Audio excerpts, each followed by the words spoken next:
Là, on se retrouve pour faire des tests comparatifs d'appareils de mesure de terre. On a le mesureur de terre PCE ECT50.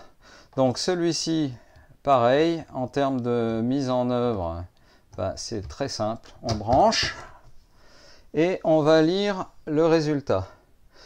Il faut quelques secondes pour injecter entre la phase et la terre un courant de l'ordre de 15 mA avec cet appareil. C'est son défaut principal, c'est qu'il injecte pas mal de courant entre phase et terre dans la boucle pour pouvoir mesurer la valeur de résistance. Et là, du coup, on va se retrouver sur cette prise, comme on le voit ici, avec la phase qui est bien correcte. Ça, on l'avait vu avec le picméteur.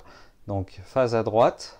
On a la terre, puisque ici, on a un écran qui est bleu. Si on a un carré rouge, ça veut dire que, quelque part, on a une terre qui dépasse les 100 ohms ou qui n'est pas présente derrière la prise. Quand ça dépasse les 100 ohms, par exemple 120, 150 ohms, bon là on sait qu'on a une prise de terre qui est défectueuse, qu'il faut améliorer. Si l'appareil nous marque OL par exemple, overload, c'est que là clairement on a un gros souci au niveau de la terre.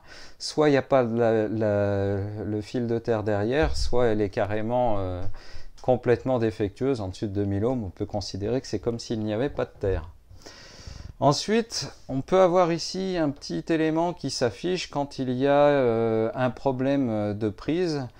Ça peut être inversion phase terre, ça peut être différentes choses. Mais de cette manière-là, en fait, déjà de manière simple, c'est bleu, c'est plutôt bon signe, c'est rouge, c'est carrément mauvais signe. Ensuite, une terre qu'on va considérer comme acceptable, c'est-à-dire correct par rapport aux perturbations des pollutions électromagnétiques. On va considérer que jusqu'à 50 ohms, c'est acceptable en termes d'évacuation du champ électrique à la Terre quand c'est nécessaire. En dessus de 50 ohms jusqu'à 100 ohms, ça reste cohérent par rapport à la norme NFC 1500, mais on aurait tendance quand même à préférer avoir des valeurs en dessous de 50 ohms, tout simplement parce que dans les pièces d'eau, on aurait plutôt intérêt à avoir des valeurs en dessous si on n'a pas de 30 mA. Si on a un 30 mA, finalement, jusqu'à 100 ohms, il n'y a pas de risque électrique. Et puis, dernier point, on va dire qu'une terre est une très bonne terre quand elle va être autour de 10 ohms. Quand on va se retrouver avec une terre qui est jusqu'à 35 ohms, jusqu'à 50 ohms grand max, on va considérer que ça va.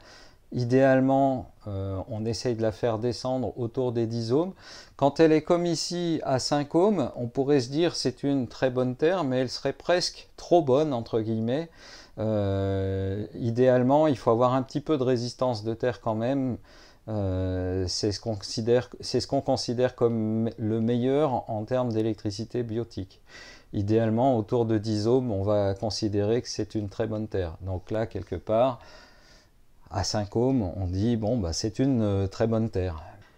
Maintenant, on va faire une mesure de continuité de terre avec le PCE CT50 et on va voir comment on pratique. Donc, on va dérouler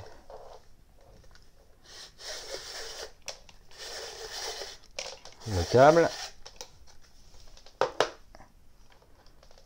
On va brancher le câble sur l'appareil. Brancher le PCE ECT50 dans la prise. Et on va aller avec la pointe de touche faire un test sur la prise sur le côté.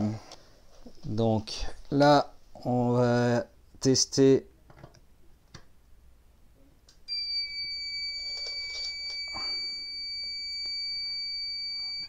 voilà. Donc quand on entend ce bip, quand on met la pointe de touche